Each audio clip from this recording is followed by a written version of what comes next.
There's so much talk about positive thinking, and there are movies about it, there's books about it, but what is the scientific evidence? Is it hope or is it all hype? Let's take a look at this really important topic today and actually look at the evidence behind it. Before we jump into it, it's important to understand how big the market for self-help really is. Self-help is an industry of over $10 billion each year. There are books, there are CDs, there are tapes, you name it, there's stuff out there for people who need that kind of stuff. And as you look into this stuff, it's also important to understand the placebo effect is incredibly large. And that's why the gold standard for any study is a randomized, placebo-controlled trial, because the placebo effect can account for as much as 30% of the change. And that's why if you have a study without a placebo or a control arm, it may not be that study is actually very effective. And then the last part is realize that you can't just spend your entire life always being positive and having a positive outlook. In fact, people who may have excessive optimism on things could actually get themselves into trouble because they could underestimate what their abilities are. And over time, all that does is creates more stress, more anxiety for everybody involved. Let's get into the data on where having a positive outlook with perspective means you're not just positive all the time, but you have a sensible, balanced approach to looking at life. So let's start with longevity. So longevity is an interesting topic. Everybody wants to know how to live longer. Well, here's an interesting study recently came out, and what they looked at was people over the age of 50 years old. And they were really talking to them about what their perception of aging was. But in order to make it more scientific, they also measured things like C-reactive protein. And CRP, or C-reactive protein, is a marker for inflammation, commonly linked to also things like stress. And what they did was they followed these people not just for 4 years, but they followed them at 4 years and 6 years to see how long they lived and what were the levels of C-reactive protein in their blood. And what they found was that those folks who had a positive outlook on aging and outlook on their life, they had a lower C-reactive protein at 4 years, and at 6 years out, they actually had a longer survival. Once again, this is not blind optimism, this is optimism with perspective, or a balanced approach.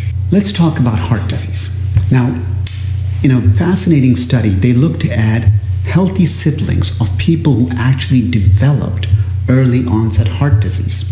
And what they did was they stratified them in terms of risk. So they had low risk, they had medium risk, and they had high risk. And this was a large study. It was almost 1,500 people in the study. And the results are quite fascinating.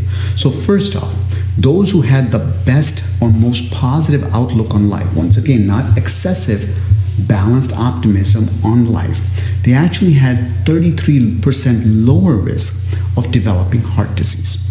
And those who were in the highest risk category of developing heart disease, those with the highest risk category and highest levels of optimism actually had a 48% lower risk of developing heart disease.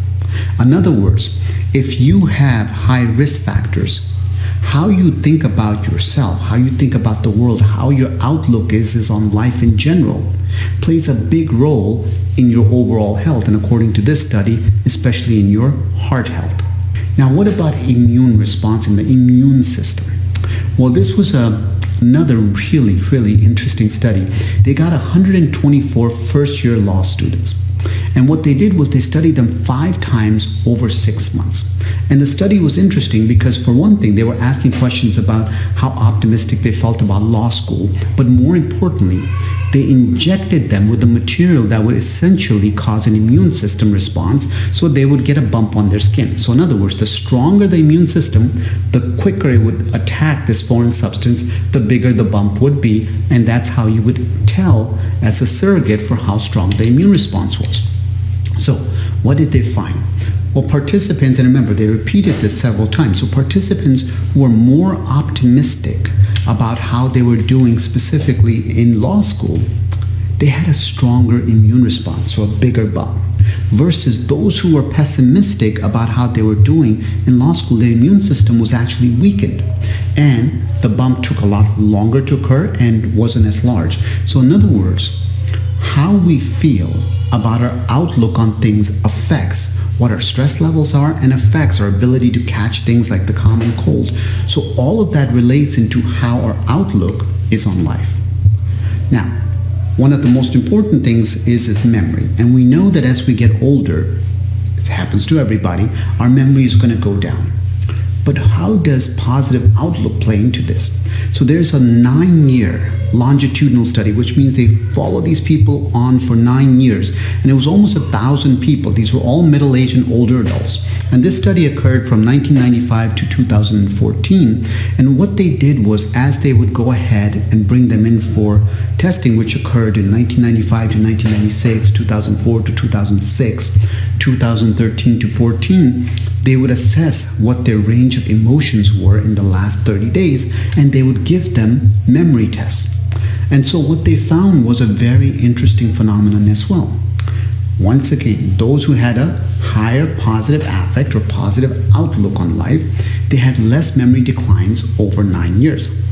And what's really interesting is, the older you were, the more significant that difference was. So as we get older, it becomes even more important to make sure that we emphasize our outlook on life. So the real question becomes okay, well, this is all great. How do I do that?